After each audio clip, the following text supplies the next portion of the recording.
draw it to a close here, I wanted to ask if each of you wouldn't mind sharing a piece of advice or some insight for parenting in general that you think would be great for our viewers out there to know. And it could be something you've just learned on your own, or something that somebody shared with you years ago that's always resonated with you and you found to be this great piece of advice that you've turned to again and again in your mind, like, yeah, I remember that. So what do you guys got? What do you think? For me, it's to trust your child and to ask them and to talk to them. Abby has always known what is ultimately best for her, and we've had to navigate that sometimes. But to talk, to listen, to keep that communication open, and just to trust that they actually have a pretty good idea of what it is they need. Right. That's great. That is very, very similar to what I was going to say. Is trust your child, and it's hard though when maybe these things are coming up in a 6, 7-year-old. They don't know how to express because they likely don't even yet understand why it is that they're having social conflict, or why they're in a bad mood with you every day when they come home from school, or whatever, however it might be manifest. And so there's people often tell mothers, that there's a maternal instinct, trust your instinct, and I guess trust that your child at some level, like they know that they need something different. And so if there's a conflict or something, it doesn't seem to make sense. Like, why would my kid be coming home frustrated, or not doing their work? I remember when it was when my son was in 3rd grade, I was looking through the journal that he was keeping at school, and like at the beginning he was writing paragraphs, and then at the end it was like gigantic letters filling up the whole page, and I was like, wait a minute, why did his writing get worse? And it was just, he wasn't interested in it, he wasn't feeling challenged by it, and he had figured out that his teachers knew he was smart. They knew that he knew enough that he could do the work, and so then he could slide through without actually doing the work, and so it actually made it worse. Oh, wow. Because instead of insisting, oh hey, come on, you can do a lot better than this, and let's give you a different challenge, not more, but a different challenge. Like, hey, look at a big picture puzzle of try to solve this dynamic or something.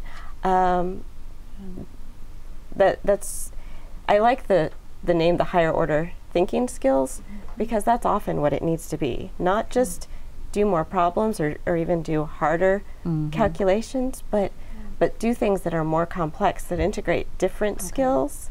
And so if things don't seem right, they probably aren't. They probably aren't. The last 2 semesters, my son's come home with report cards for the life learning skills, or whatever it is they call it, where they don't get a number grade, they get either minimal, consistent, or exceptional. And he was always getting a lot of consistence and a fair amount of exceptionals, and now it's like almost all minimals. And that's very typical. That's the part where it stays on task, participates in discussions, does all his work. Very typical for a child who's gifted.